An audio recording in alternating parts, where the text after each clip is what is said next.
des humains. L'offrande de l'ouverture de l'année, c'est une offrande qui ne se justifie pas dans la parole de Dieu. Dieu ne nous demande pas à donner chaque année une offrande à lui. Non. Si un chrétien de son propre gré veut donner une offrande d'action de grâce au Seigneur, il n'y a aucun souci, il n'y a aucun problème. En guise de reconnaissance, il regarde, il dit, le Seigneur m'a protégé tout au long de cette année. Il a protégé ma vie, mon mari, ma femme, mes enfants. Il était avec moi dans mes projets. Et que lui-même veut donner une offrande de reconnaissance à Dieu. C'est ça l'offrande d'action de grâce. Là, il n'y a aucun problème. Mais l'homme de Dieu ne peut pas exiger aux enfants de Dieu une offrande d'action de grâce pour commencer l'année en bonté. Voilà, il faut donner une offrande secouée. C'est-à-dire, si tu ne donnes pas cette offrande-là, en quelque sorte, l'année ne sera pas rose pour toi, alors que ce n'est pas ça. Ce n'est pas ça. Retenez cette phrase. Nous ne donnons pas à Dieu pour être bénis, mais nous donnons à Dieu parce qu'on est déjà béni. Est-ce que vous avez compris ce que je dis? Amen, amen. Est-ce que nous sommes ensemble? Amen. Amen. Manifestez-vous. Donnez un amen à la parole de Dieu. Si ce que je dis est la vérité, donnez un amen. C'est comme ça qu'on dit amen. Amen, mon frère. Amen. Je dis que nous ne donnons pas à Dieu. Merci beaucoup, maman. Nous ne donnons pas à Dieu pour être bénis. Non. Mais nous donnons à Dieu parce qu'on est déjà bénis.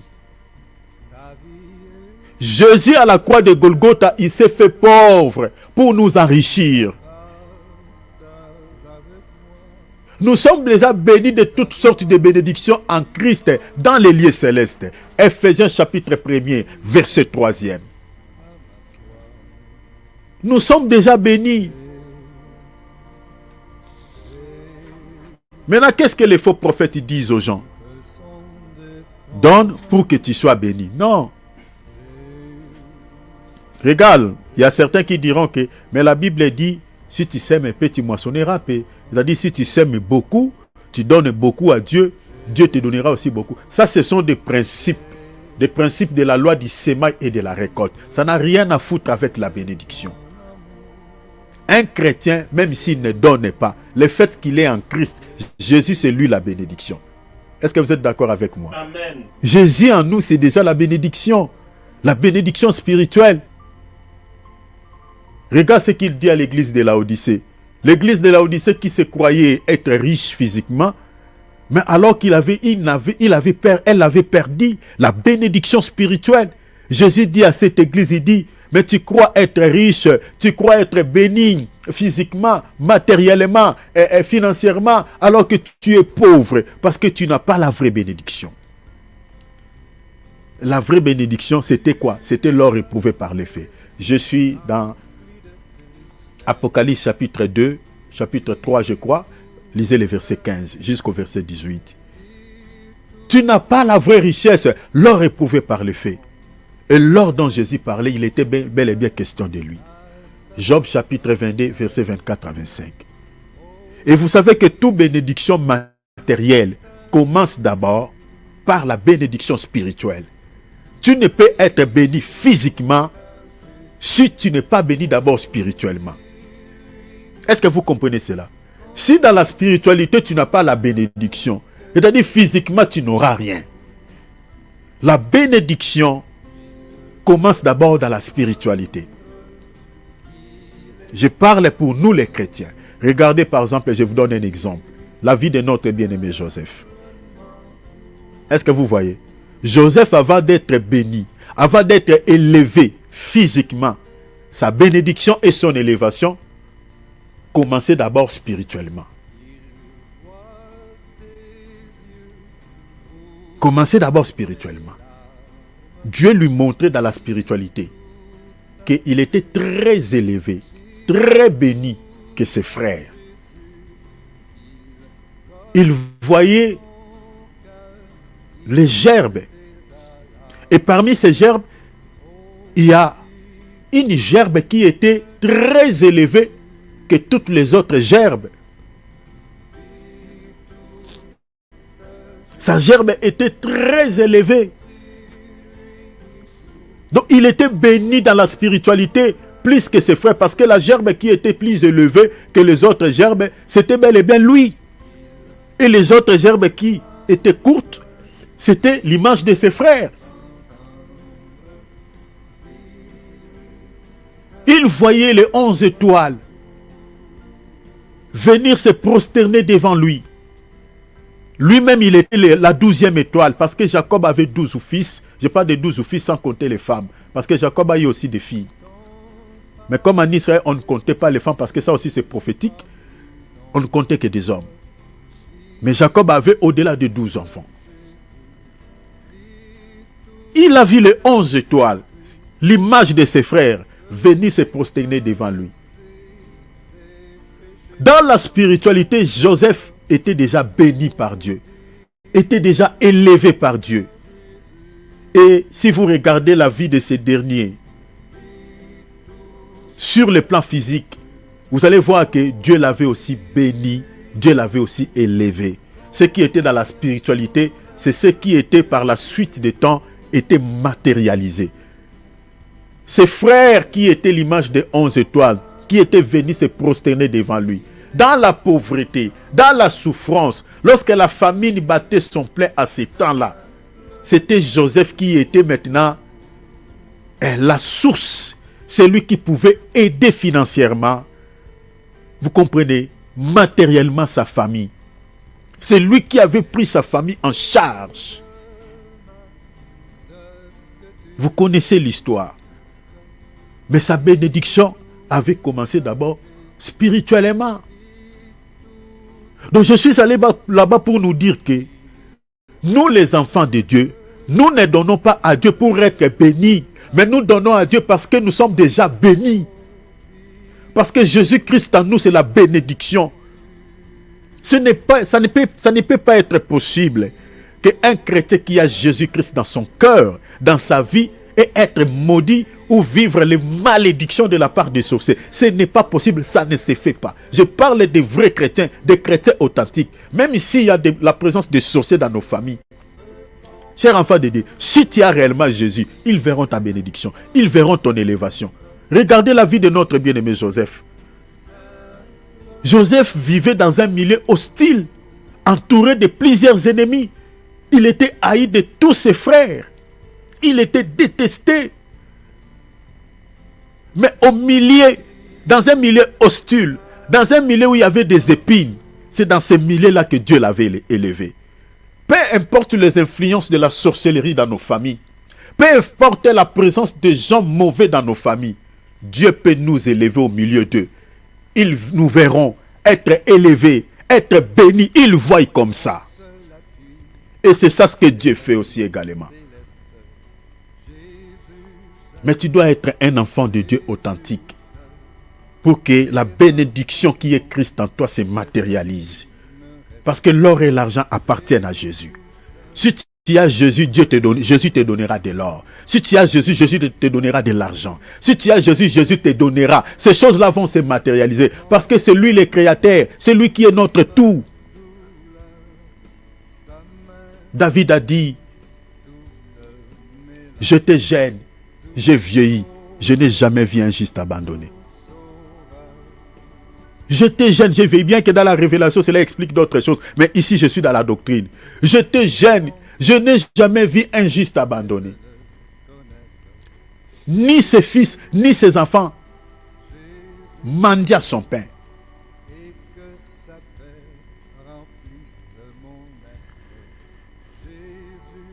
Tu es juste aux yeux de Dieu. Tu n'es pas juste parce que tu as pratiqué des œuvres de la justice, mais parce que Jésus t'a déclaré juste. Tu es juste aux yeux de Dieu. Et puisque tu es juste, tu ne seras jamais abandonné. Jamais. Jésus nous a fait pas mal de promesses. Il dit, je ne vous délaisserai jamais et je ne vous abandonnerai jamais. Ça, ce sont les promesses que Jésus nous a faites.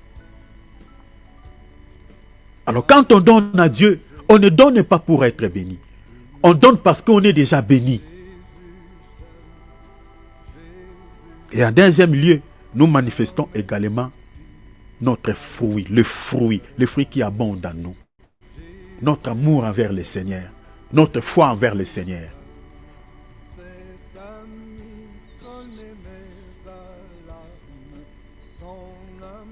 Il y a plusieurs offrandes inventées, on avait parlé.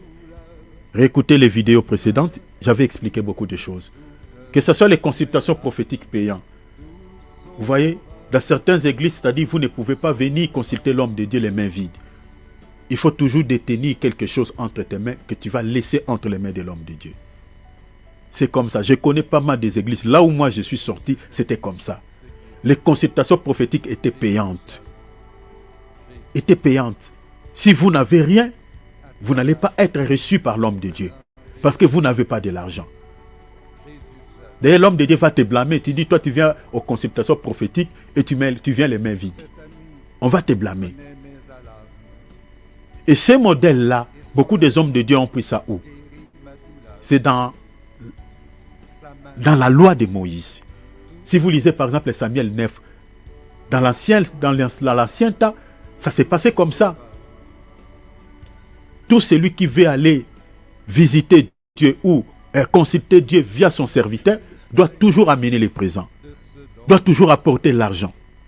Rappelez-vous de Saül que je vous avais dit ici. Lorsque les ânesses de son père étaient perdues, pour pouvoir les retrouver, il avait consulté Samuel. Mais moyennant quoi? Moyennant quelque chose. Ce sont des écritures comme ça. Mais vous allez voir dans le Nouveau Testament, vous ne trouverez nulle part où les chrétiens consultaient les apôtres moyennant quelque chose. Il n'y en a pas. Au contraire, les apôtres refusaient de monnayer les dons de Dieu. Ils refusaient. Rappelez-vous dans Acte 8, Simon le magicien qui voulait donner de l'argent à l'apôtre Pierre pour pouvoir recevoir les dons du Saint-Esprit. L'apôtre Pierre l'avait maudit avec son argent. Mais si cela était avec les hommes de Dieu que nous avons aujourd'hui, il n'allait pas refuser cet argent. Il allait dire, les hommes de Dieu que nous avons aujourd'hui allaient dire quoi? Voilà, c'est sa foi. Il veut me bénir. Il veut me donner de l'argent. C'est sa foi. Viens petit, je vais te poser les mains. Donne-moi cette enveloppe. Ils vont recevoir cet argent. Ils vont monnayer les dons de Dieu. Mais les apôtres refusaient de monnayer la grâce de Dieu. Ils refusaient. Simon le magicien voulait donner une enveloppe à l'apôtre Pierre. Voulait donner beaucoup d'argent à l'apôtre Pierre pour pouvoir recevoir les dons du Saint-Esprit. L'apôtre Paul l'a refusé. Il dit que toi tu es dans les liens. Tu dois te repentir. Ton cœur n'est pas bon. Tu es encore loin du royaume. Mais regardez les hommes de Dieu que nous avons aujourd'hui. Ils ne refusent pas de l'argent. Ils monnaient la grâce de Dieu, les dons de Dieu. Toutes ces personnes qu'on consacre dans nos assemblées, si vous vérifiez dans certaines assemblées, c'est à contrepartie avec des enveloppes, avec les sous. Il y a des consécrations qui se passent aujourd'hui dans nos églises, comme ces filles au temps de Jéroboam. Même les gens qui n'avaient pas l'appel, qui ne sont pas appelés par Dieu. Parce que vous devez comprendre que dans la loi, ceux qui étaient appelés dans les sacerdoces, c'était seulement la classe des Lévites, des sacrificateurs qui étaient issus de la lignée d'Aaron. En dehors des fils d'Aaron, personne ne pouvait exercer les sacerdoces. Ils pouvaient servir Dieu dans la sacrificature. Mais au temps de Jéroboam, il y a des gens qui n'étaient pas de la lignée d'Aaron, mais moyennant quelque chose, devenaient des sacrificateurs. C'est le même esprit que nous retrouvons aujourd'hui dans nos assemblées. Les gens qui n'ont pas d'appel, mais ils donnent des offrandes, ils font des dons aux hommes de Dieu pour pouvoir les consacrer. La raison pour laquelle nous avons pas mal de dégâts. Je crois hier, j'avais vu sur la toile un soi-disant prophète. J'étais son nom ici. Mais ceux qui entrent dans la toile, dans les TikTok, je crois que c'est une histoire qui est déjà répandue. Un soi-disant serviteur de Dieu. qui est encore impliqué dans des bêtises, dans l'adultère. Il est ici en France. Il est marié, il a sa femme. Et il y a des vidéos qui circulent avec une autre femme, avec une autre partenaire, en train de s'embrasser, un soi-disant serviteur de Dieu. Et si vous regardez la vie de cet homme, moi je connais un tout petit peu son histoire. C'est quelqu'un, si vous regardez comme ça, quelqu'un qui n'avait pas l'appel. Parce que son père dans la foi, je connais, c'était un prophète, un homme comme ça, un homme de Dieu. Bon, je ne sais pas si c'est cet homme-là qui l'a consacré, moyennant quelque chose. Mais je ne le vois plus avec cet homme de Dieu. On dirait qu'ils se sont séparés. Qui était son père, entre guillemets, dans la foi. Donc si vous regardez la personne, vous ne sentez pas l'appel de Dieu en lui. Et regarde ce que l'apôtre Pierre a dit dans 2 Pierre chapitre 3, verset 1, verset 14. C'est accompli dans sa vie. Ce sont des gens qui ont des yeux pleins d'adultère. Ils ne veulent pas voir les femmes. Ils tombent dans l'impudicité avec des femmes mariées, dans l'adultère, dans l'impudicité avec des filles de Jésus-Christ. Parce que ce sont des gens qui sont devenus serviteurs de Dieu en donnant des offrandes inventées, des offrandes que Dieu n'a pas ordonnées dans sa parole. Des offrandes inventées, on avait parlé beaucoup des offrandes. Si vous voyez, vous voulez consulter Dieu via son serviteur, et que l'homme de Dieu vous impose, vous exige une offrande, ne consultez pas Dieu via ses serviteurs de Dieu. Parce que cette consultation-là n'est pas conforme à la parole de Dieu. Cherchez un homme de Dieu qui ne vous demande rien, qui peut prier pour vous gratuitement, qui ne vous dira pas non, il faut sceller cette prière par une offrande. Si vous voyez un serviteur de Dieu qui vous dit de sceller la prière avant de prier pour vous, ne donnez rien. Parce que la prière-là, même si vous donnez une offrande, Dieu n'exaucera pas cette prière. Dieu ne l'exaucera pas. Parce que vous avez donné une offrande qui ne vient pas de vous-même. Parce que c'est l'homme qui vous a demandé avant de prier pour vous. Alors que la Bible dit, allez guérissez les malades, priez pour les malades, chassez les démons. Vous avez reçu gratuitement, donnez gratuitement. Donnez gratuitement. Aujourd'hui, il y a des prophéties, il y a des hommes de Dieu qui monnaient les dons. Il veut prophétiser sur vous. Quand il libère une parole de connaissance, il te dit, ma sœur, j'aimerais que tu scelles cette parole de connaissance par une offrande. Parce que je vois, il y a de belles choses sur ta vie. Viens me donner une offrande avant que je continue. Regardez sur la toile, vous tomberez sur des vidéos comme ça. On est en train de monnayer les dons. Si vous voyez un homme de Dieu, entre guillemets, qui a la grâce de Dieu, qui a des dons spirituels, mais qui est en train de monnayer ces dons, chers enfants de Dieu, prenez vos jambes à votre cou et quittez ces lieux-là. Vous êtes en face d'un faux serviteur de Dieu, un faux prophète, quelqu'un qui est possédé par l'esprit de Python. Il ne prophétise pas par le Saint-Esprit. Parce que le Saint-Esprit ne peut pas donner ses dons à quelqu'un pour faire de l'argent avec ça.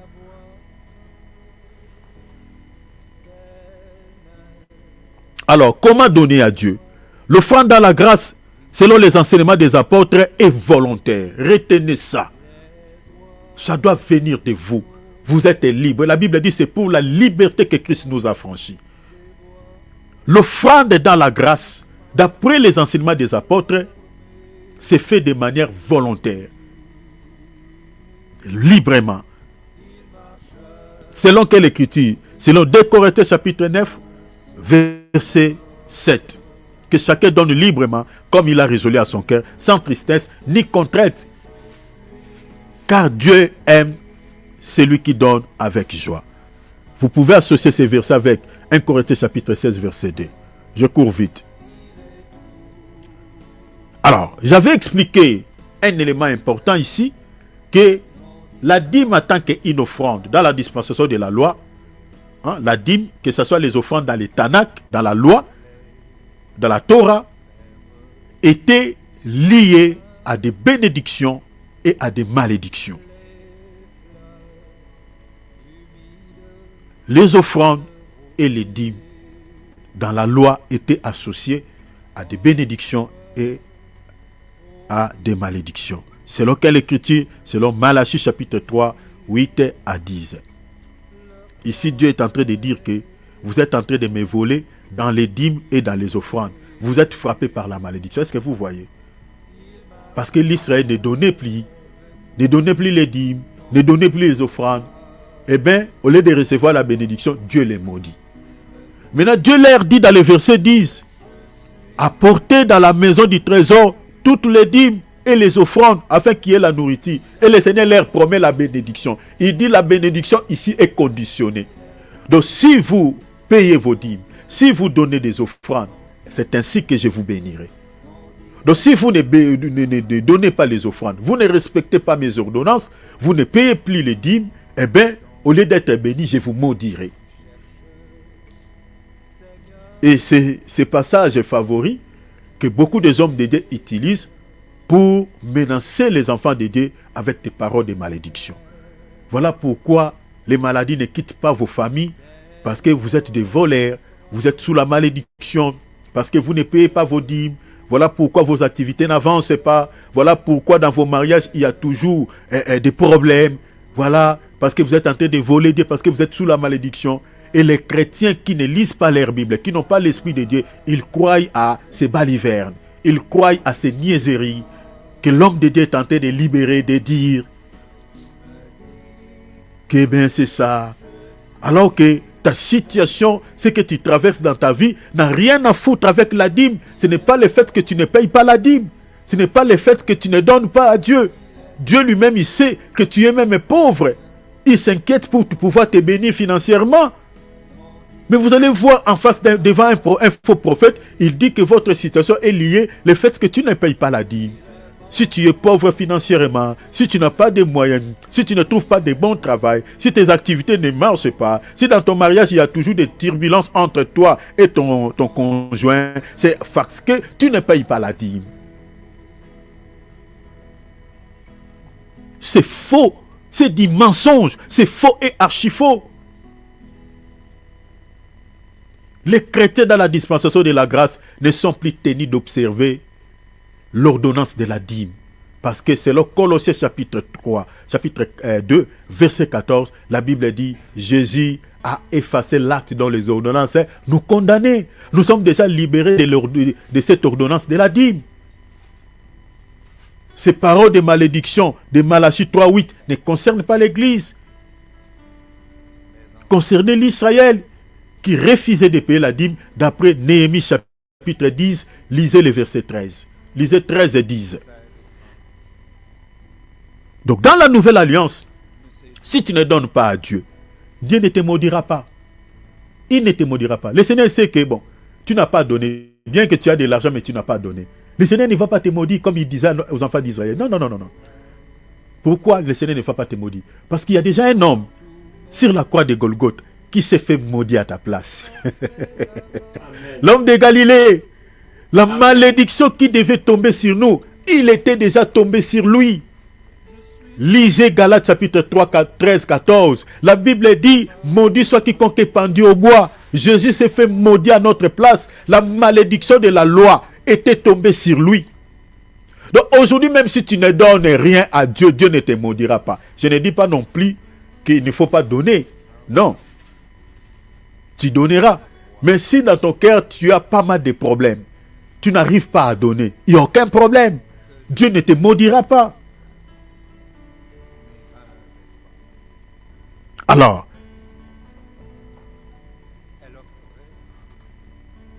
les sortes des offrandes dans la loi. La première sorte des offrandes, récapitulatif vite fait, la première sorte la première offrande plutôt, et la plus importante, comme j'avais dit la fois passée, que nous devons d'abord à Dieu dans la grâce, ce n'est pas l'argent, ce n'est pas non plus les biens matériels, mais c'est nos vies. C'est nos vies. Ça, c'est la plus grande offrande aux yeux de Dieu. C'est l'offrande la plus importante devant le Seigneur Jésus-Christ. C'est nos vies. C'est ça, Romains 12, 1. Je vous exhorte donc, frères, à offrir vos corps. C'est ça l'offrande qui plaît au Seigneur. C'est ça l'offrande qui peut secouer Dieu sur son trône. C'est ça l'offrande que Dieu attend d'abord de nous. Dieu n'attend pas d'abord chez nous de l'argent que nous puissions lui donner, lui offrir de l'argent, et voilà les matins. Non, ça, Dieu il en a besoin pour l'avancement de son œuvre. Mais ce n'est pas ça d'abord ce qui est plus important aux yeux de Dieu. L'offrande la plus importante aux yeux de Dieu, c'est d'abord nos vies, nos cœurs. La consécration de nos vies.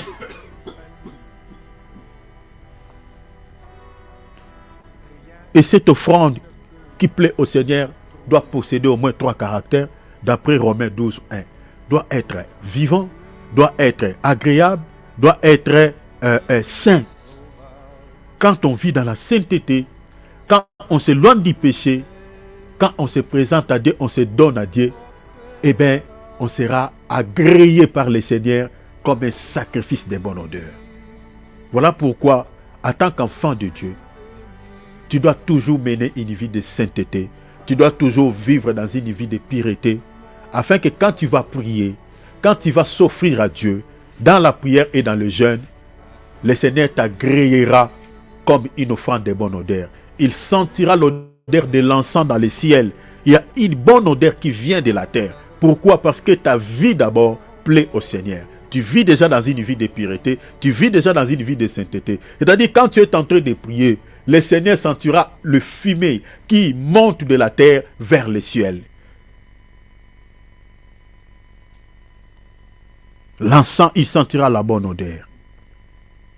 Deuxième type d'offrande, on avait dit, deuxième type d'offrande dans la grâce, l'offrande de louange, d'adoration et de gratitude.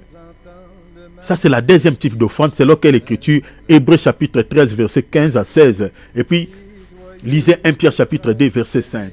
L'offrande de louange, l'offrande d'adoration. C'est aussi l'offrande.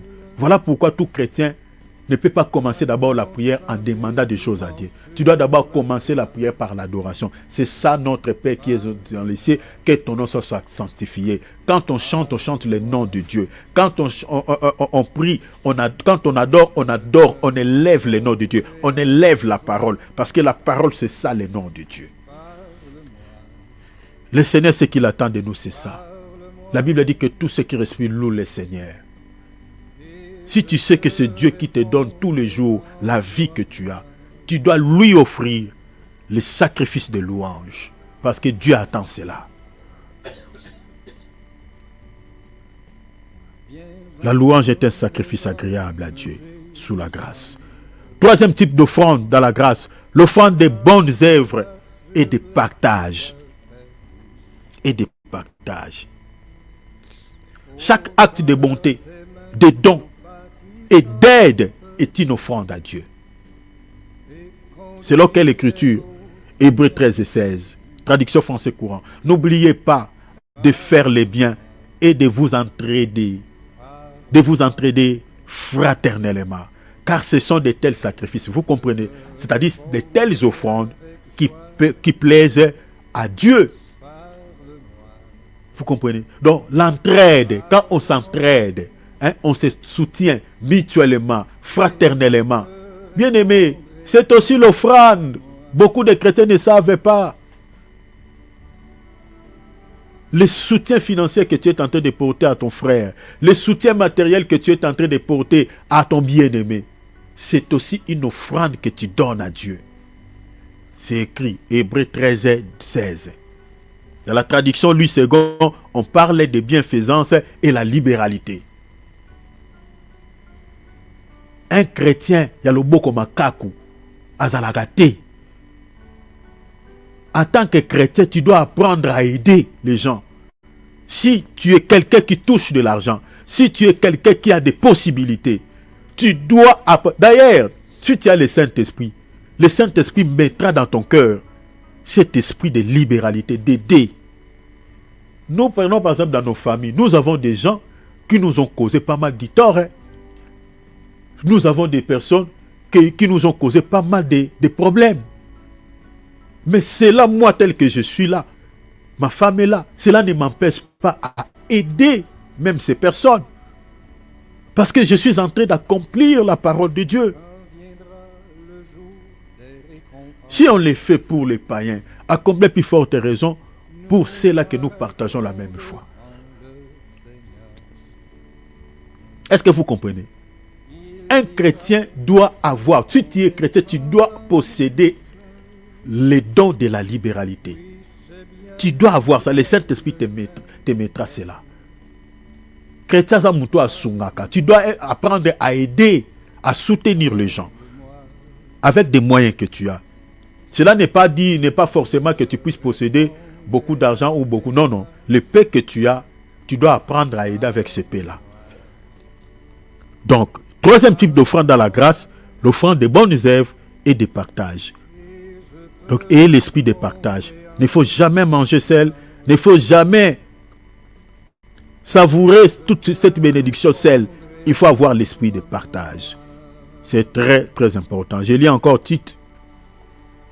Traduction français courant. Recommande-leur de faire les biens, d'être riche en actions bonnes ou aux bonnes œuvres, d'être généreux. Un chrétien doit être quelqu'un de généreux et prêt à partager avec autrui. Hein? Vous voyez, c'est écrit dans la parole. Tu dois apprendre à partager. Il y a des chrétiens, quand tu lui manges, il ne donne pas à son frère qui est à côté de lui. Et ça, c'est quel esprit ça? Ça, c'est quel esprit? Toi, tu n'as pas l'esprit de partage. Tu es quel genre de chrétien? Un chrétien égoïste qui ne partage pas avec les autres. Tu es en train de manger, tu finis. Ton bien-aimé, il y a quelqu'un qui est à côté de toi, tu ne partages pas avec lui. La Bible nous apprend à partager. Même si c'est peu, partager. Hey! Yo liara bilo réunion aussi ici moutara pebe no kabelete. Tu sais quel genre de chrétien? Quatrième type d'offrande dans la grâce. L'offrande pour l'œuvre de Dieu et les ministères. On donne aussi à Dieu pour soutenir son œuvre, pour soutenir aussi les ministres de Dieu. Vous comprenez? Ici, je crois, ceux qui ont des yeux peuvent déjà comprendre que je parle déjà sur l'utilité des offrandes dans la grâce. Donc dans la grâce, quand on donne à Dieu, c'est pour soutenir l'œuvre de Dieu. C'est aussi pour soutenir les ministres de Dieu qui travaillent. Je parle des ministres, pas des aventuriers. Je parle des ministres qui servent Dieu avec dévouement, avec amour. Vous voyez, qui prêchent bien la parole, qui enseignent bien la parole. Ces hommes de Dieu-là méritent d'être soutenus dans leur ministère financièrement, que ce soit matériellement. Mais un ministre de Dieu qui vous prêche des balivernes, des messages qui vous caressent au sens du poil, qui va vous conduire en enfer, il ne mérite pas d'être soutenu. Parce qu'en soutenant son ministère, eh bien, vous êtes en train de soutenir un ministère qui vous prépare pour l'enfer. Et ça, ce n'est pas bien. Soutenir l'évangile est une offrande reconnue aussi dans la Bible. Je lis 1 Corinthiens 9, 14. Le Seigneur a ordonné. Vous voyez, c'est une ordonnance. Vous voyez? Donc quand on soutient l'œuvre de Dieu, on soutient les ministres de Dieu, cela est prescrit dans la Bible. Quand tu donnes une offrande pour soutenir l'œuvre de Dieu, cela, ce n'est pas une offrande inventée. L'apôtre Paul dit, le Seigneur a ordonné.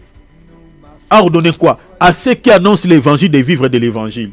Donc tel que je suis là, si tu soutiens mon ministère financièrement, l'offrande que tu me donnes, ce n'est pas une offrande inventée. Si tu donnes à l'homme de Dieu, Alex, l'offrande que tu lui donnes, ce n'est pas une offrande inventée. C'est pour soutenir l'œuvre qu'il est en train d'accomplir pour le royaume. Est-ce que vous comprenez? J'ai béni le bien-aimé David qui a l'habitude de faire ça. Dieu te bénisse en tout cas. Sois béni. Voyez? Philippiens chapitre 4, verset 18 parle la même chose. Voyez? J'ai reçu de vous, l'apôtre Paul ici dit, j'ai reçu de vous ce qui est un parfum de bonne odeur. Un sacrifice, c'est-à-dire une offrande que Dieu accepte, qui lui est agréable. Dans l'apôtre Paul, il y avait des chrétiens qui soutenaient son ministère avec des biens temporaires. Cinquième type d'offrande dans la grâce, l'offrande du temps et du service. D'autres personnes vont dire l'offrande du temps. L'offrande du temps, c'est-à-dire tu dois consacrer un temps. Quand tu donnes un temps. Dans la Bible, il y a tout. L'offrande du temps et du service. Il y a des gens qui n'arrive pas à consacrer un temps pour son bien-aimé, qui ont du mal à rendre service aux autres personnes. Rendre un service à ton bien-aimé ou consacrer un temps à ton bien-aimé pour l'aider pendant un temps, c'est aussi une sorte d'offrande dans la Bible. Ça, dans la grâce, c'est aussi une sorte d'offrande. Je vous donne les passages. On va lire 3 passages ici. Colossiens 3, 23. Tout ce que vous faites, faites-les de bon cœur. Faites-les de bon cœur, comme le Seigneur, comme pour le Seigneur et non pour les hommes. Tout ce que vous êtes en train de faire, faites-le d'un bon cœur. Je continue. Je lis 1 Corinthiens 15, 58. Ainsi, mes frères bien-aimés, soyez fermes et inébranlables, abondants dans l'œuvre du Seigneur, sachant que votre travail n'est pas en vain dans le Seigneur. Abondant dans l'œuvre du Seigneur. Cette œuvre-là, c'est-à-dire, vous êtes en train de servir le Seigneur, mais en rendant un service à quelqu'un. Attendez, je vous ajoute une critique qui va vous donner l'éclairage par rapport à cela. 1 Pierre chapitre 4, verset 10, traduction français courant. Que chacun de vous mette au service des autres. Est-ce que vous avez vu ça clairement, non? Les dons particuliers qu'il a reçus de Dieu. Vous serez ainsi de bons administrateurs de la grâce infiniment variée de Dieu. Les dons que tu as, les potentialités que tu as, les capacités que Dieu t'a données, tu peux les mettre aussi au service des autres. C'est aussi une sorte d'offrande que vous êtes en train de donner à Dieu. Parce qu'une offrande, c'est un sacrifice. Vous voyez? Donc quand tu te sacrifies pendant un temps pour ton bien-aimé, tu consacres un temps pour ton frère, tu rends un service à ton frère, c'est un sacrifice que tu fais. Et ce sacrifice dans la Bible, c'est une offrande. Quand tu mets ton savoir au bénéfice de ton bien-aimé, c'est aussi une sorte d'offrande que tu donnes à Dieu. 6e type d'offrande, dans la grâce, l'offrande de reconnaissance. L'offrande de reconnaissance, c'est ça ce qu'on appelle l'offrande d'action de grâce. Exprimer sa gratitude à Dieu est une offrande. Je vous donne l'écriture 1 Thessaloniciens 5, 18. En toute chose, rendez grâce. Vous voyez, la Bible dit rendez grâce. Car c'est à votre égard la volonté de Dieu en Jésus-Christ. Dans toutes choses, tout ce que le Seigneur fait dans ta vie, que ce soit petit ou grand, tu dois toujours rendre grâce à Dieu. Tu dois toujours donner des offrandes d'action de grâce. J'ai dit tout à l'heure, l'offrande peut être aussi les cantiques, les mots, les fruits de tes lèvres. Il y a plusieurs types d'offrandes d'action de grâce dans la dispensation de la grâce. Ça peut être l'argent, ça peut être les matériels, ça peut être aussi les paroles, des bénédictions. Vous bénissez Dieu. Prenons par exemple quand on prie pour la nourriture. On rend grâce à Dieu. On ne fait pas une prière d'autorité devant la nourriture. On rend plutôt grâce à Dieu. Seigneur, je te rends grâce. Si vous regardez Jésus lui-même, la Bible dit, lorsqu'il a multiplié les pains, il a rendu grâce. Donc devant la nourriture, quand on prie pour la nourriture, on rend grâce. Même quand Dieu te bénit avec un mariage, quand Dieu te bénit avec le sou, il faut toujours rendre grâce à Dieu. Donner les offrandes d'action de grâce à Dieu. Si le Seigneur te met à cœur de pouvoir donner quelque chose, le sou ou le matériel, tu le fais comme tu te sens dans ton cœur. Je suis désolé pour les hommes de Dieu qui exigent des offrandes d'action de grâce aux chrétiens. L'offrande d'action de grâce doit venir de la personne lui-même.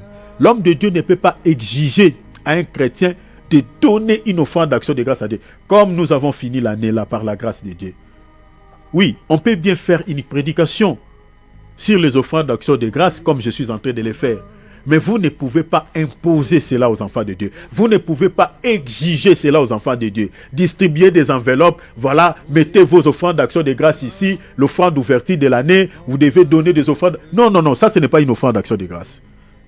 Non, nous ne sommes pas dans la loi. Nous sommes dans la grâce.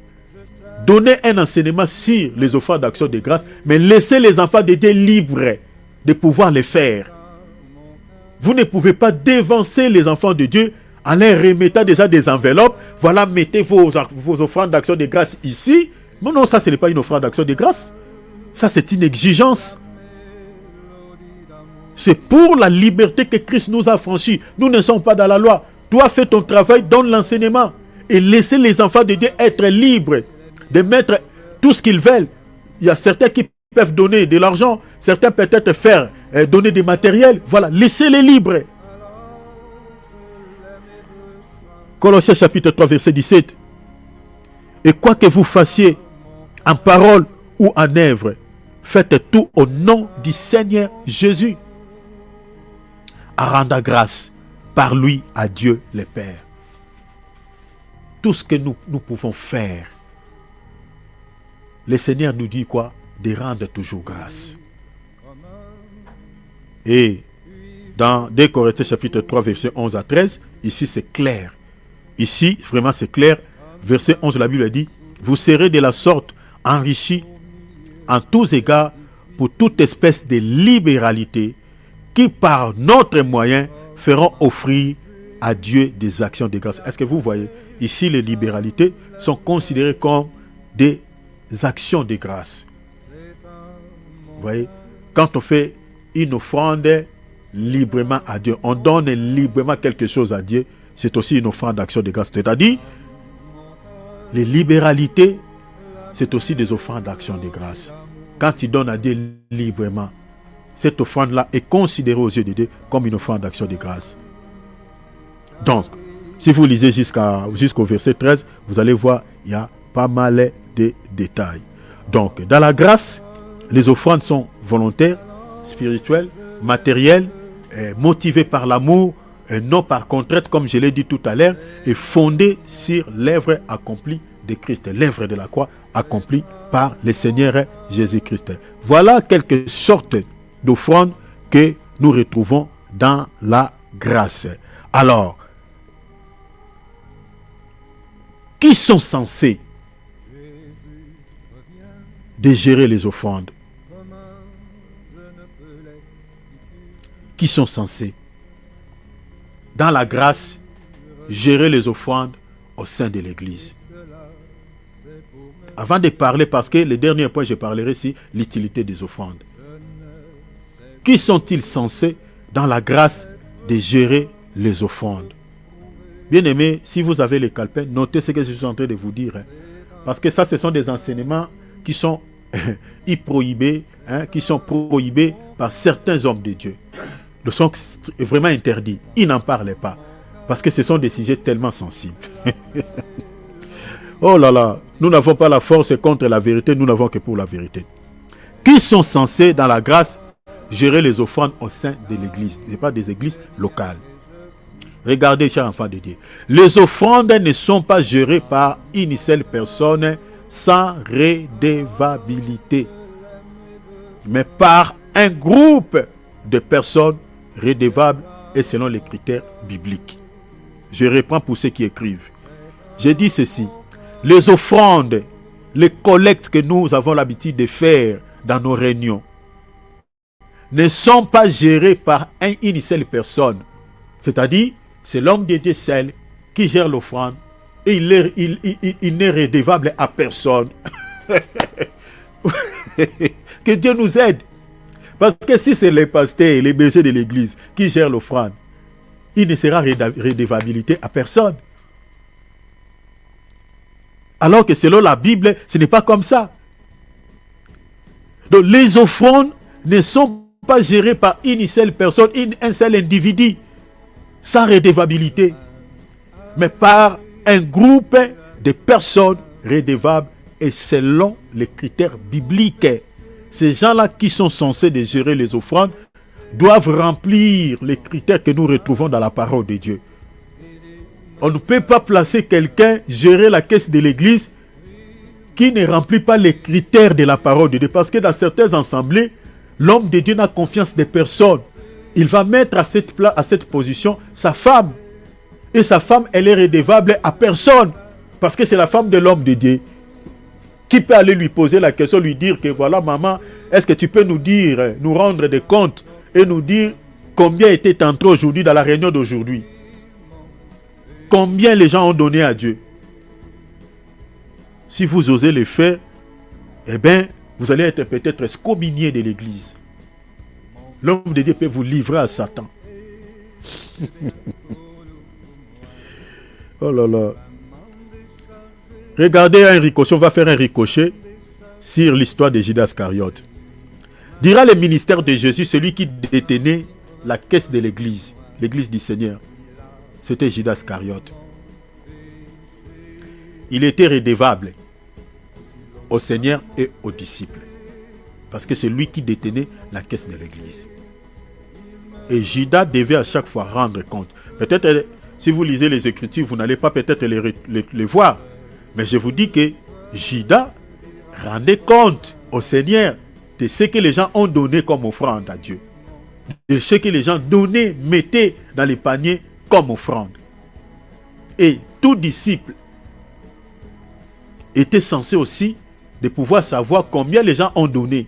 Donc Judas Iscariote, qui détenait la caisse de l'église à l'époque de Jésus, devait donner des explications par rapport à ce que les gens ont donné. Combien est entré? Combien les gens ont donné? Qu'est-ce qui me pousse à les dire? Si vous lisons d'abord l'Écriture, vous allez comprendre cela. Jean chapitre 12, verset 4 à 6.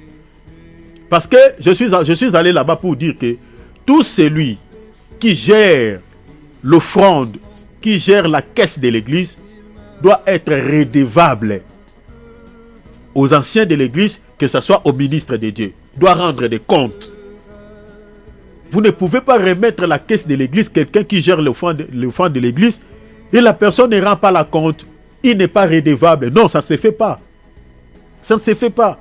Il doit donner des explications. Combien est entré dans la caisse de l'église?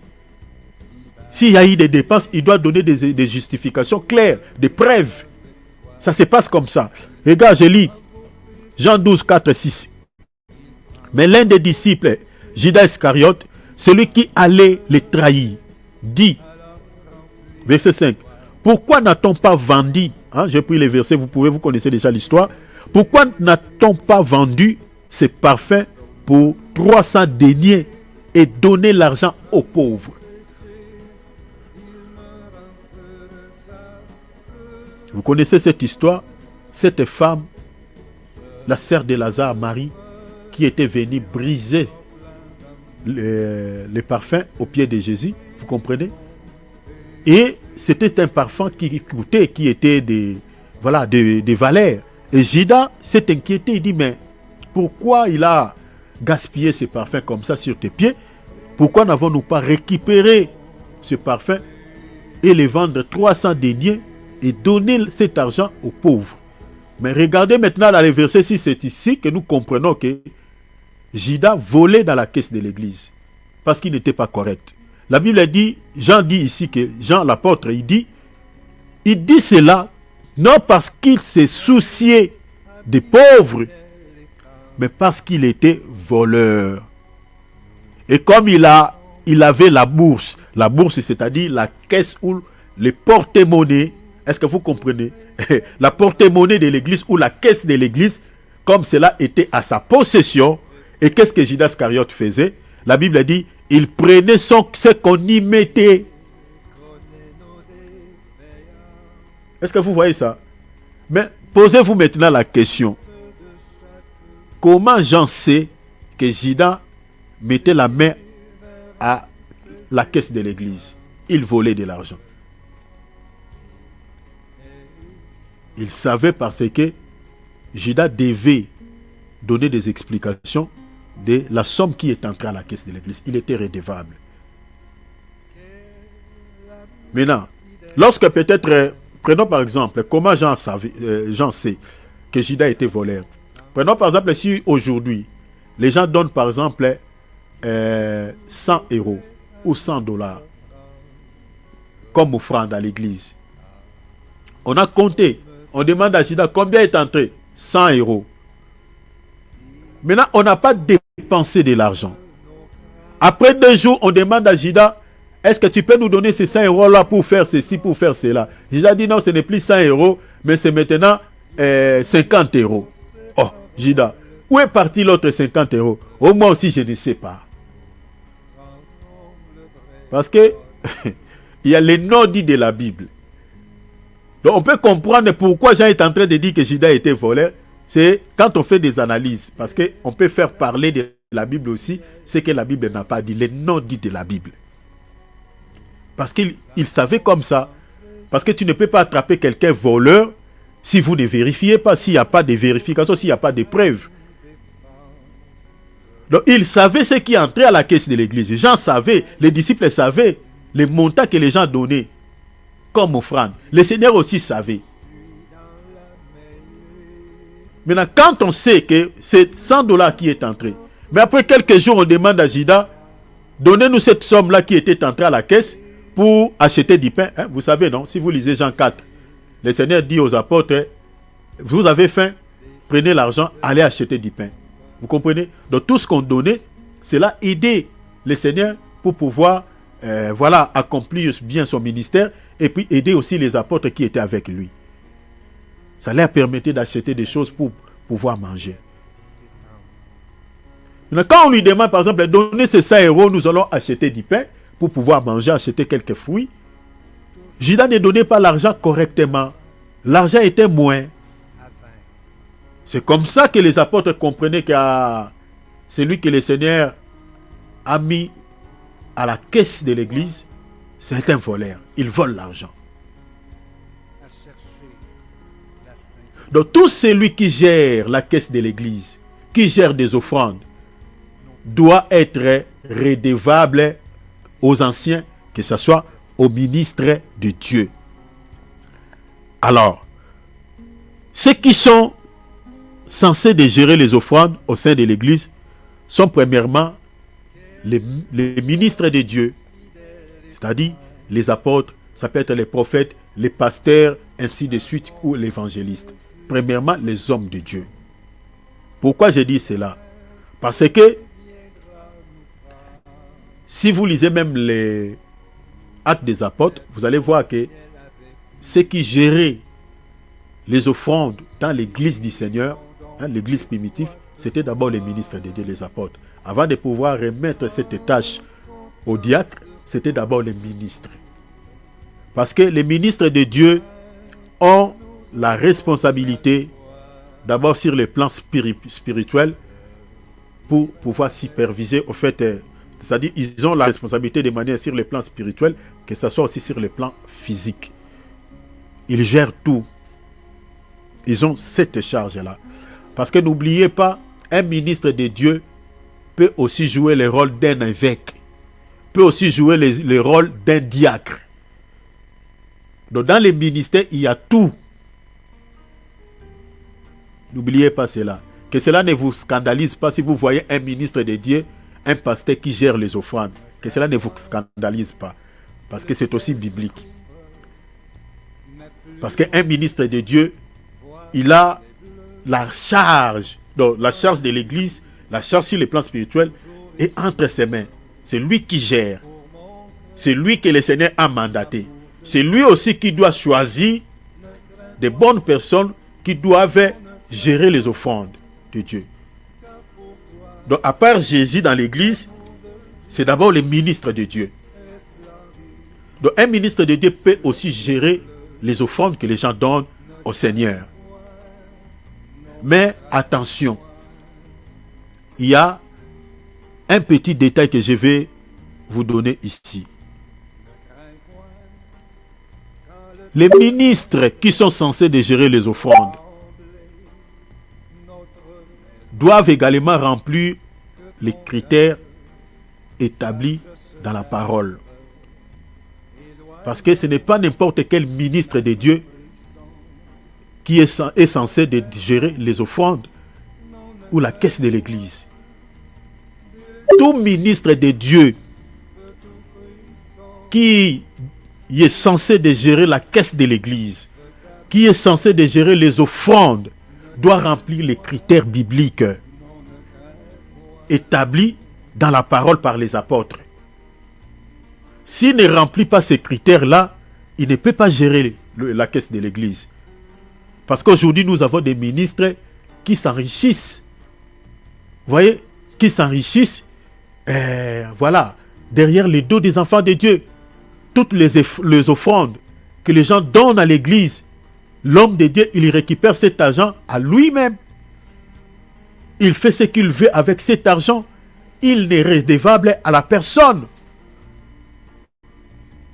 Dieu te bénisse, bien-aimé Alexandre Gracia Cavalgado. Dieu te bénisse, merci. Donc l'homme de Dieu qui gère l'offrande doit remplir les critères bibliques. S'il ne remplit pas ces critères, il ne peut pas gérer la caisse de l'église. Même ici, il est, voilà les responsables spirituels. Il doit remplir ces critères. Donc, mais lisons d'abord, on va voir les critères ensemble. Lisons d'abord l'écriture. Acte 4, 34, 35. Je suis dans la traduction Parole de vie.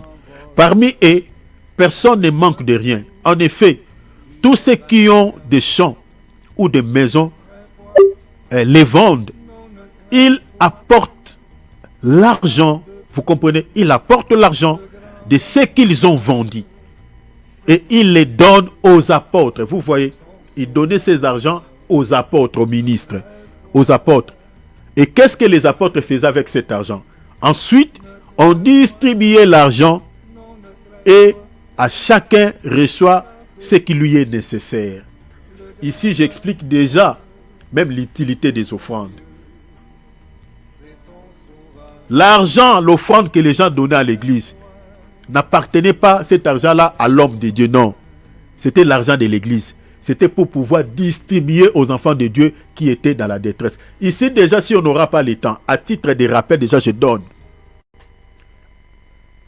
Les offrandes que nous donnons à l'église, l'objectif de cette offrande, l'utilité des collectes que nous avons l'habitude de faire à l'église, de ces dons que nous donnons à l'église, c'est pour 2 ou 3 raisons. La première des raisons, c'est pour soutenir les pauvres dans leur détresse. Ça, je parle d'après la parole de Dieu.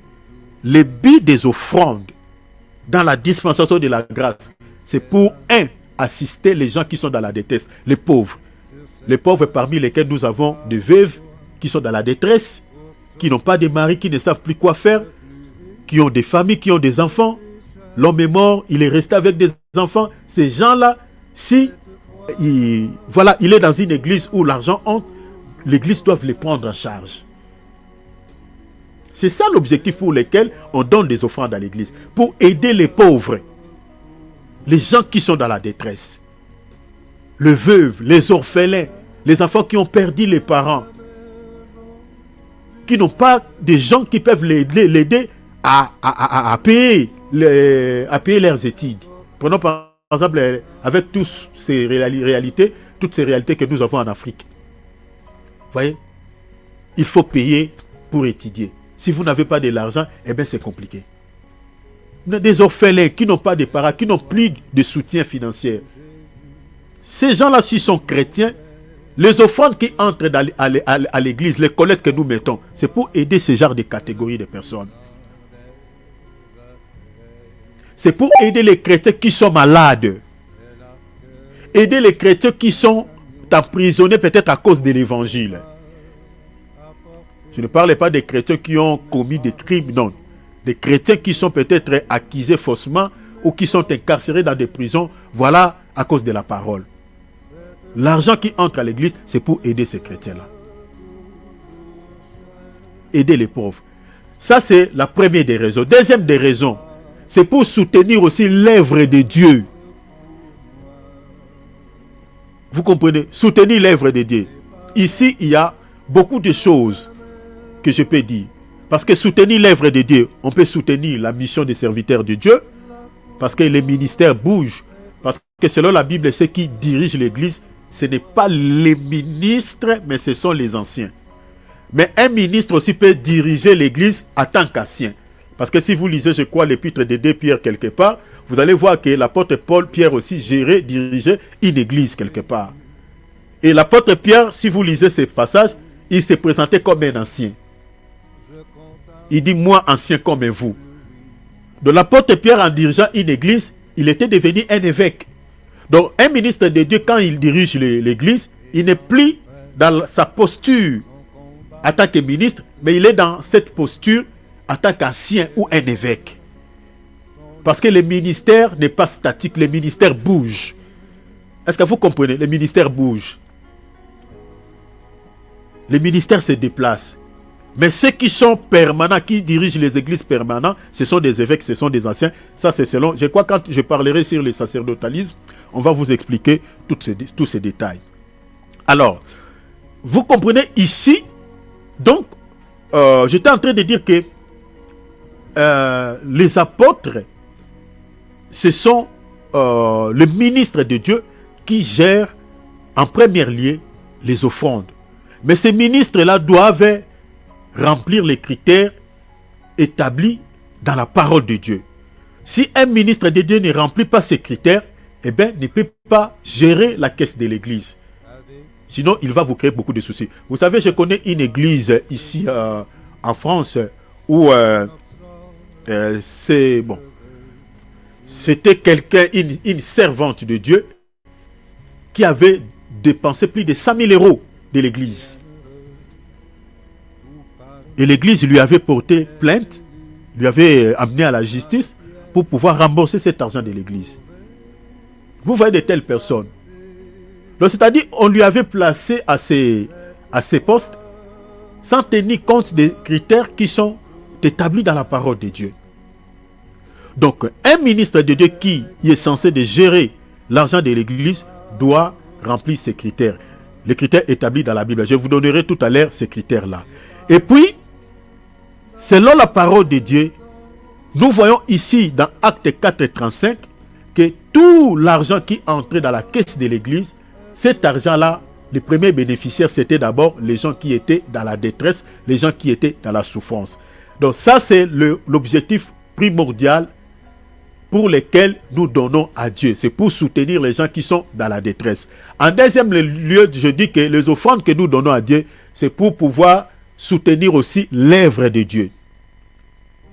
On soutient les ministres de Dieu qui partent en mission. On peut aussi acheter une parcelle si l'église n'a pas une parcelle. On peut aussi, au lieu d'être des locataires, on peut aussi utiliser cet argent des offrandes pour acheter une parcelle pour le Seigneur. Vous comprenez? Donc, c'est-à-dire, c'est aussi pour soutenir l'œuvre de Dieu. Ça, c'est la deuxième des raisons que nous donnons à Dieu. La troisième des raisons que nous donnons à Dieu, c'est aussi pour pouvoir soutenir les ministres de Dieu, les gens qui annoncent la parole, tels que nous sommes là. Nous avons besoin de soutien financier, nous avons besoin de soutien matériel, logistique. Les micros que j'utilise là, ces micros, ça coûte 300 balles. Ça coûte énormément cher. Donc, si vous n'avez pas de l'argent, le monsieur là ne va pas vous donner ça gratuitement. Alors, l'argent que les gens donnent peuvent nous aider aussi à faire servir les seigneurs dans la paix, à ne pas s'inquiéter. Donc, c'est pour ces trois raisons. Gardez ça par cœur.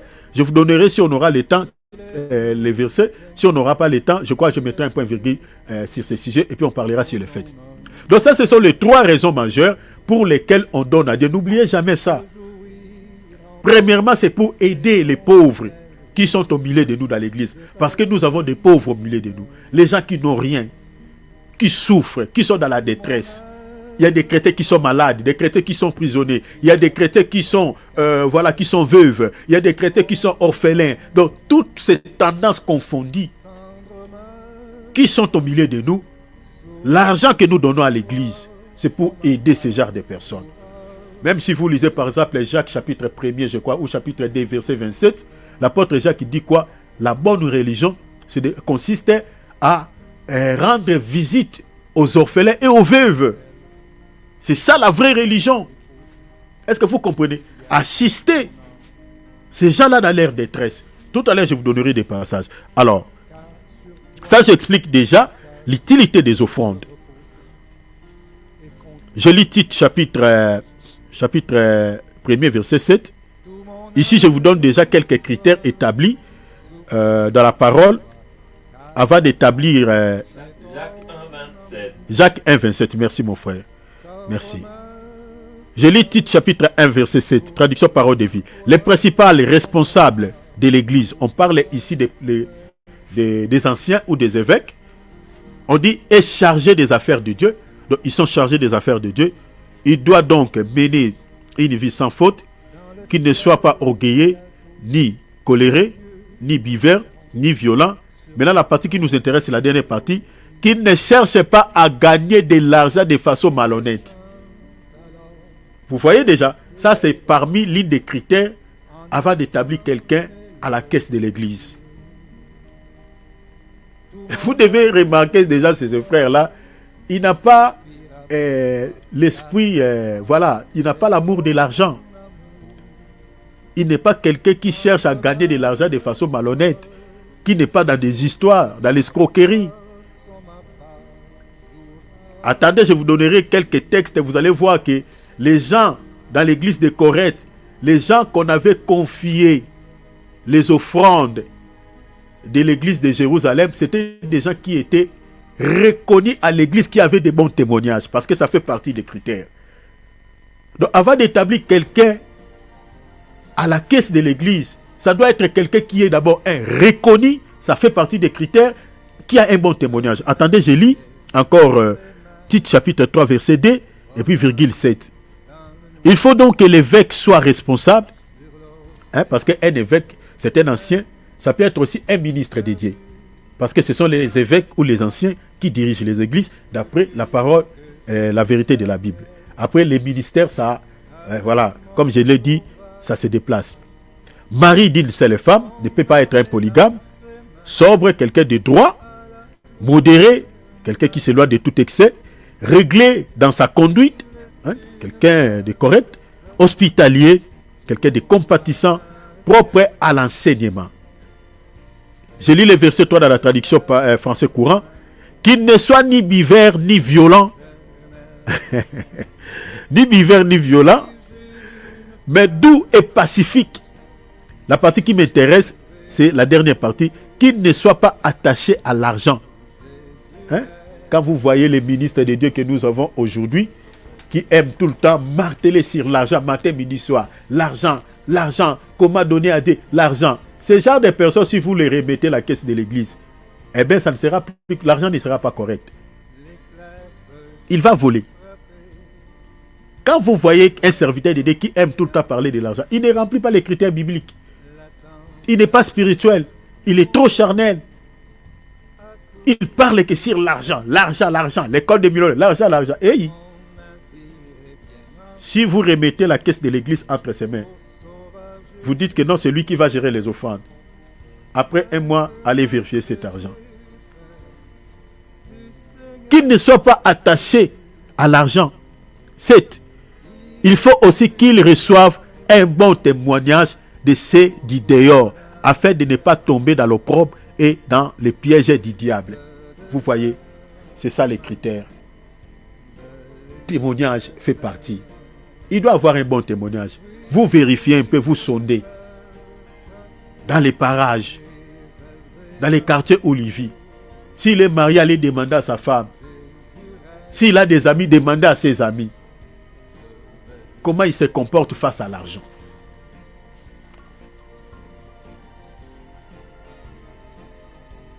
Il faut qu'il remplisse ces critères.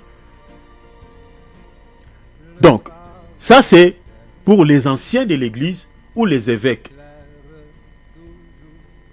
Si on veut remettre la charge des offrandes à ces gens, aux ministres de Dieu ou aux évêques, il faut qu'ils remplissent ces critères-là selon la Bible. Il y a aussi d'autres critères dans Actes. Mais, en deuxième lieu, ceux qui sont censés encore de gérer les offrandes au sein de l'église dans la grâce, c'est aussi les diacres. C'est aussi les diacres. Acte 6, 1, 4. En ces temps-là, le nombre des disciples augmentant, les Éléites murmurent contre les Hébreux, parce que l'air vive, vous voyez, l'air vive était négligé dans la distribution qui se faisait chaque jour. Vous voyez que les offrandes qui étaient données à qui? Aux veuves. C'est-à-dire qui n'avaient pas de mari pour pouvoir les aider. Dans nos assemblées, nous avons des femmes veuves. qui n'ont pas de moyens pour pouvoir subvenir à leurs besoins. Mais si vous vérifiez dans nos assemblées aujourd'hui, cette catégorie de personnes sont abandonnées. Il y a des veuves même qui se prostituent. Ils vivent dans les concubinages avec certains partenaires pour avoir de l'argent. Ils sont abandonnés. Voilà pourquoi l'Esprit de Dieu est triste dans nos assemblées. On se demande, Seigneur, mais tu as utilisé les apôtres avec puissance. Pourquoi dans notre temps, l'action du Saint-Esprit est rétrécie? C'est à cause de nos comportements. Parce que nous n'accomplissons pas la parole de Dieu. Nous ne marchons pas sur les traces des apôtres. Nous avons des enfants qui ont arrêté l'école, des enfants orphelins. Nous avons des veuves qui ne savent plus quoi faire. Vous savez la vie d'une femme veuve qui a perdu les maris, qui n'a pas de moyens, cher enfant de Dieu, c'est pénible. Maintenant, s'il y a des moyens dans l'église, ce sont ces genres de personnes que l'église doit prendre en charge. Ici, la Bible nous parle, il y a des veuves qui étaient négligées dans la distribution qui se faisait chaque jour. Qui se faisait chaque jour où? À l'église primitive. Posez-vous la question, pourquoi nos églises aujourd'hui n'appliquent pas ces modèles? Verset 2. Les 12 apôtres convoquèrent la multitude des disciples et dirent, il n'est pas convenable que nous nous laissions la parole de Dieu pour servir à la table. Verset 3. C'est pourquoi, frères, choisissez parmi vous 7 hommes. Il donne maintenant les critères. Vous allez choisir 7 hommes, mais ces gens-là doivent remplir ces 7 critères. Il y avait au moins 7 critères. Même que ce soit les ministres ou les évêques, comme je viens de dire tout à l'heure, doivent remplir ces critères. Parce que ce sont les critères bibliques. Parmi les critères, il dit, choisissez 7 hommes, de qui l'on rend premièrement, un bon témoignage. Parmi les critères, les bons témoignages. 2, qu'ils soient pleins de l'Esprit Saint. C'est-à-dire des gens qui sont remplis du Saint-Esprit. Pas des gens qui sont charnels. Est-ce que vous voyez les critères? Oh mon Dieu. Les gens qui sont remplis du Saint-Esprit. Pas un serviteur de Dieu charnel. Pas un diacre charnel. Aujourd'hui, je suis désolé. Si vous allez dans nos assemblées, nous avons des diacres qui sont sorciers. Donc si vous regardez seulement les diacres comme ça, vous sentez qu'il n'a pas l'esprit charnel. Mais regardez les diacres dont la Bible parle ici. Des diacres comme d'Étienne, qui étaient remplis du Saint-Esprit. Lorsqu'il parle avec onction. Mais allez dans les églises de ECC, dans les églises protestantes. Regardez les diacres qui sont là-bas. C'est compliqué, hein? C'est compliqué. Ces diacres-là ne remplissent pas les critères bibliques. Premier critère, bon témoignage. Deuxième critère, rempli du Saint-Esprit, pas des hommes charnels. Troisième critère, plein de sagesse. Qu'il soit sage. Qu'il ne soit pas quelqu'un qui va nous créer créer des soucis, créer des confusions, nous créer des problèmes. Qu'il soit quelqu'un rempli de sagesse. Ça, c'est la troisième critère. On dit et que nous chargerons de cet emploi. Vous voyez? Et nous continuerons à s'appliquer à la prière et au ministère de la parole. Donc, ceux qui choisissent, ceux qui ont demandé de choisir des gens ici pour pouvoir gérer la caisse de l'église, ce sont les ministres de Dieu. Mais les ministres eux-mêmes, ils étaient censés de gérer. Mais pour pouvoir distribuer la charge, parce que les apôtres ne voulaient pas continuer à servir Dieu dans la parole et puis dans la prière, avec, gérer encore les offrandes, c'était tellement lourd pour eux. Il dit non, partageons la charge, établissons des gens. Mais cela ne dit pas que les ministres de Dieu ne peuvent pas gérer la caisse de l'église, non. Ce sont eux, les ministres, qui ont dit, nous remettons cette charge au diacre. C'est pour ça que je vous ai dit tout à l'heure qu'au début, qu'un ministre de Dieu, il est le responsable de l'église locale. Donc, il a la responsabilité de tout. Il peut gérer même les offrandes. Mais avant que le ministre de Dieu ne gère l'offrande de l'église ou la caisse de l'église, il doit remplir les critères bibliques. Pour ne pas devenir un voleur, pour ne pas utiliser cet argent comme son propre argent. Il doit remplir les critères bibliques. Il doit avoir un bon témoignage. Il doit être rempli de l'esprit. Il ne peut pas être un homme charnel. Il doit être plein de sagesse. Il ne peut pas être quelqu'un qui est attaché à l'argent, qui aime l'argent. Sinon, il va devenir voleur. Il va voler l'argent de l'église. Parce que, même si tu es ministre de Dieu, mais quand on te confie la caisse de l'église, tu deviens redevable aux autres ministres, que ce soit à l'église. Tu dois rendre des comptes. Tu ne peux pas dire que non, comme je suis ministre, je suis redevable à personne. Non, non, tu dois rendre les comptes aux autres ministres. Ils doivent connaître l'argent qui entre à la caisse de l'église. Voilà pourquoi il doit être quelqu'un qui remplisse ces critères-là. Voilà. Alors, un élément important, la gestion des offrandes c'est fait sous, comme je viens de dire, sous reconnaissance et couverture spirituelle. Ça ne se fait pas de manière charnelle. Donc, c'est important de souligner.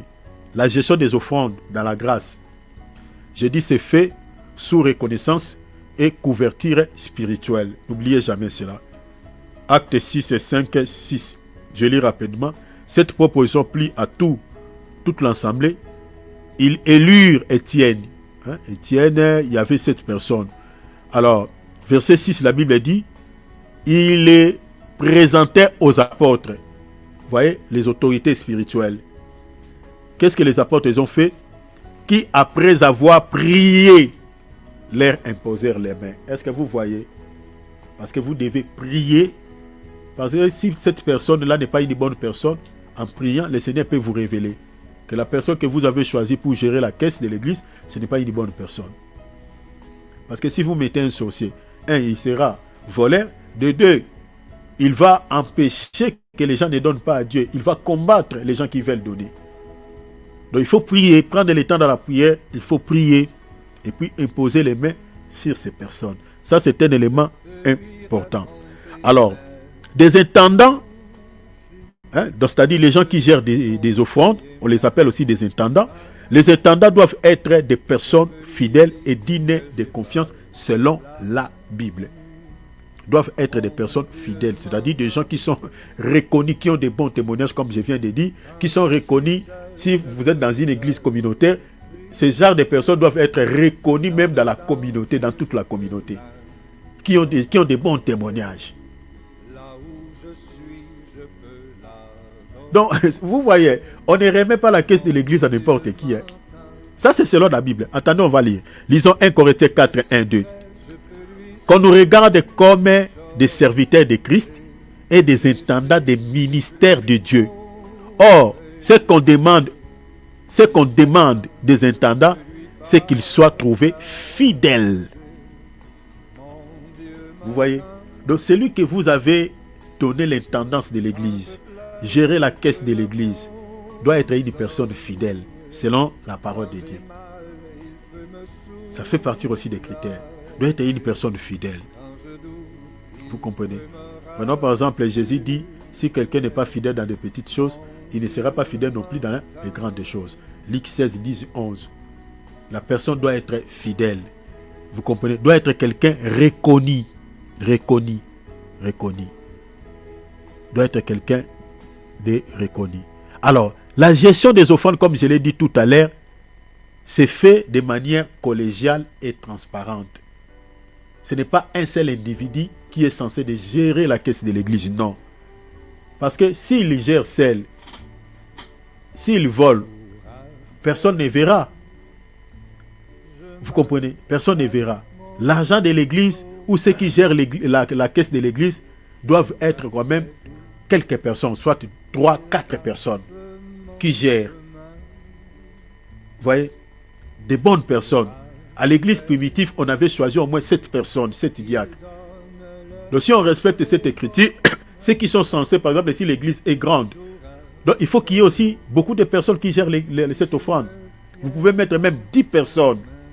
Et chacun doit faire un rapport aux anciens, que ce soit au ministre de Dieu. Donc, vous ne pouvez pas remettre la charge de la caisse de l'église à un seul individu ou à une seule personne. Comme nous voyons dans certaines églises, c'est seulement maman pasteur qui gère l'offrande et elle n'est redevable à la personne. Personne, elle ne rend des comptes à personne, sauf qu'à son mari. Donc l'argent là appartient au pasteur et à sa femme.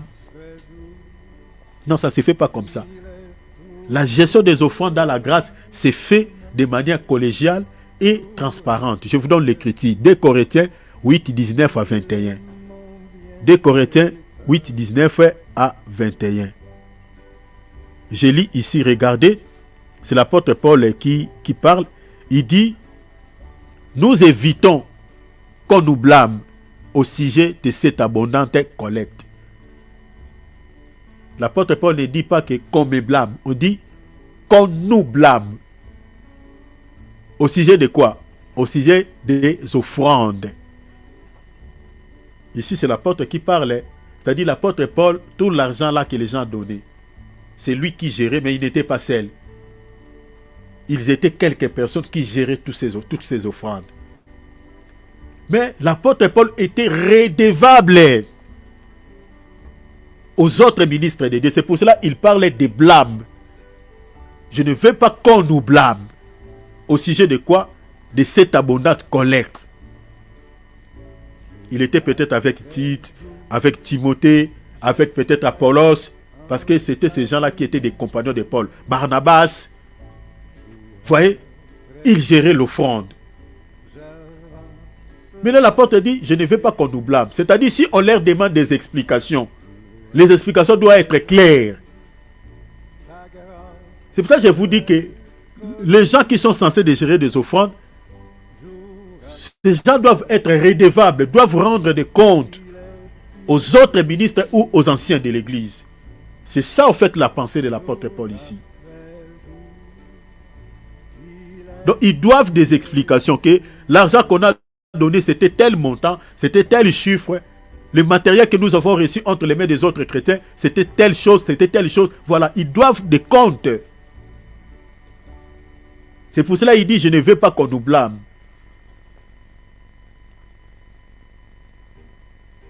Dernier passage, 2 Corinthiens 8, 16, 19. Grâce soit rendue à Dieu de ce qu'il a remis dans le cœur de Tite les mêmes empressements pour vous. Car il a accueilli notre demande et c'est avec un nouveau zèle et de son plein gré qu'il part pour aller chez vous. Maintenant, verset 18, c'est le verset qui nous intéresse. Nous voyons avec lui les frères dont la louange à ce qui concerne l'évangile est répandue dans toutes les églises. Donc ici, on est en train de rendre un témoignage d'un frère qui a un bon témoignage, qui a une bonne réputation dans toutes les églises de Corinthe. Maintenant, qu'est-ce qu'on dit au sujet de ces frères? On dit, verset 19, et qui de plus a été choisi par les églises. Est-ce que vous voyez comment on a fait le choix? Par les églises, pour être notre compagnon de voyage dans cette œuvre de bienfaisance, c'est-à-dire toutes les offrandes qu'on avait données. Parce que c'était les offrandes qui devaient aller aider les pauvres de l'église de Jérusalem. Maintenant, les apôtres, les églises ont jugé bon que cette offrande ne soit pas seulement remise entre les mains de Paul et des autres frères. Il faut ajouter encore un frère qui a un bon témoignage. Que toutes les églises de Corinthe rendent un bon témoignage. Et on a choisi un frère qui devait accompagner les apôtres jusqu'à Jérusalem, amener à porter cette offrande-là. Est-ce que vous comprenez, chers enfants de Dieu? Donc, c'est-à-dire, on ne peut pas placer,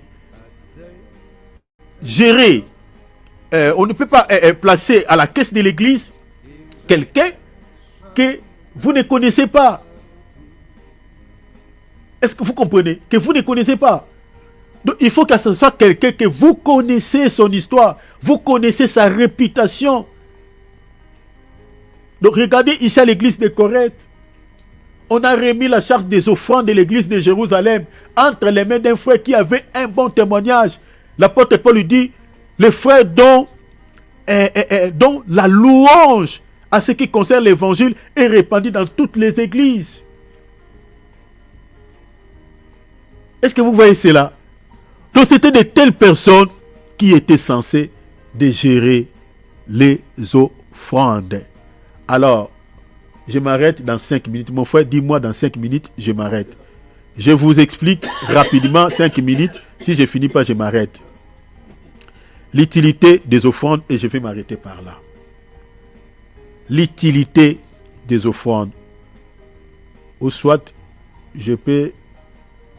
Bon, je vais voir. L'utilité des offrandes dans la nouvelle alliance. L'utilité des offrandes. Comme je l'ai dit tout à l'heure, dans la dispensation de la grâce, on donne les offrandes, premièrement, pour soutenir l'œuvre de Dieu ou l'avancement de l'œuvre de Dieu et d'aider les ministres de Dieu, et de 3, les chrétiens pauvres. Retenez ces 3 raisons principales pour lesquelles nous faisons des collectes à l'église. Si vous vérifiez aujourd'hui dans certaines églises, vous allez voir que ces 3 raisons ne sont pas utilisées. Ça n'existe pas. Les chrétiens qui sont pauvres, qui sont dans la détresse, sont abandonnés. Vous allez voir que tout l'argent qui entre, vous allez voir que l'homme de Dieu, quand l'église avait commencé, il n'avait pas tous les biens qu'il possède une fois que l'église est grandie. De la richesse de l'église appartient à l'homme de Dieu lui seul et sa famille. C'est un constat que nous observons, nous faisons aujourd'hui, un constat très amer dans nos assemblées locales. Déjà quand vous voyez l'homme de Dieu qui s'habille très chic, il s'habille très très chic, il possède des biens matériels. Mais si vous regardez les gens qui travaillent avec lui, sont pauvres, ils s'habillent très mal, ils ne possèdent rien. Sachez-le que cet homme de Dieu là, il n'est pas le véritable homme de Dieu, c'est un arnaqueur, un voleur, un pillard du temple. C'est quelqu'un qui ne sert pas Dieu avec des motivations pures. Donc il est quelqu'un qui vole, qui récupère l'argent de l'église à lui seul. Donc il utilise cet argent-là. C'est son argent. Alors que les offrandes qui entrent à l'église n'appartiennent pas aux serviteurs de Dieu. C'est l'argent de l'église, c'est l'argent de Jésus. L'homme de Dieu, il a part. Et tous ceux qui travaillent avec lui, ils ont aussi part. Parce que la Bible dit, l'ouvrier mérite son salaire. Ce n'est pas seulement le ministre principal de l'église qui est le seul ouvrier. Ceux qui travaillent avec lui, des anciens, des diacres, sont aussi des ouvriers. Donc l'utilité des offrandes, c'est pour, soutenir l'œuvre de Dieu, parce que l'œuvre de Dieu demande les moyens. S'il n'y a pas les moyens, c'est compliqué de servir Dieu. La mission, aller évangéliser ça et là, il faut avoir des moyens. On a besoin de logistique. Ça demande les moyens. Ça demande énormément de moyens. Deuxièmement, aider aussi les ministres de Dieu qui travaillent pour évangéliser. Ces gens-là doivent être soutenus. C'est-à-dire les gens qui prêchent bien la parole, qui annoncent un évangile authentique, qui vous prêchent un évangile qui peut vous accorder le salut. Ces gens-là sont censés être soutenus par l'Église. C'est écrit dans la Bible. C'est une ordonnance, c'est prescrit dans la Bible. Tel que nous sommes là. Et de 2, les chrétiens qui sont dans la détresse doivent être soutenus. C'est ça ce que vous devez retenir à ce qui concerne l'utilité des offrandes que nous donnons à l'Église. Actes des Apôtres, chapitre 4, verset 32 à 37.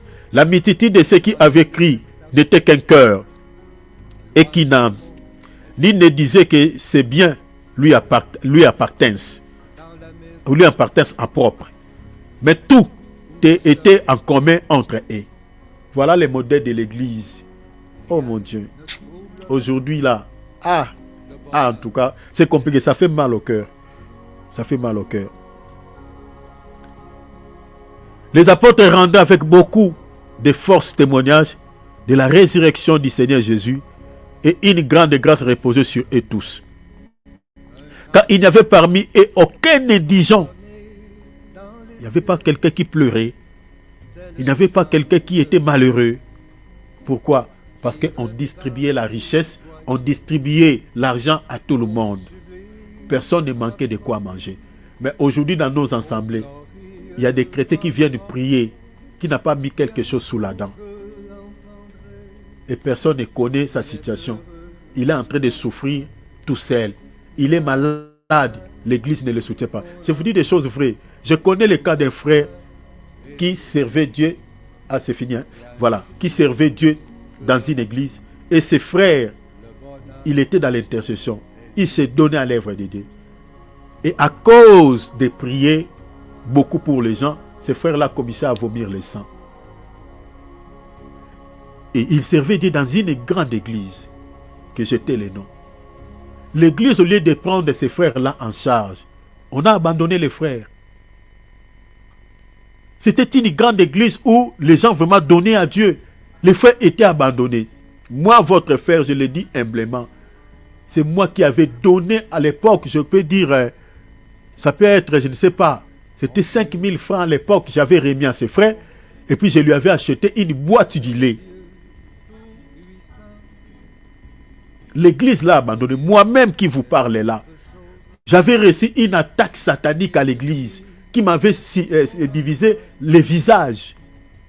Je vous dis, mes bien-aimés, sincèrement devant le Seigneur, l'église où je servais Dieu, même je peux parler en termes d'un acte symbolique, à titre symbolique, m'avait rien donné pour pouvoir acheter même un paracétamol. Je me suis fait soigner moi-même par ma propre poche.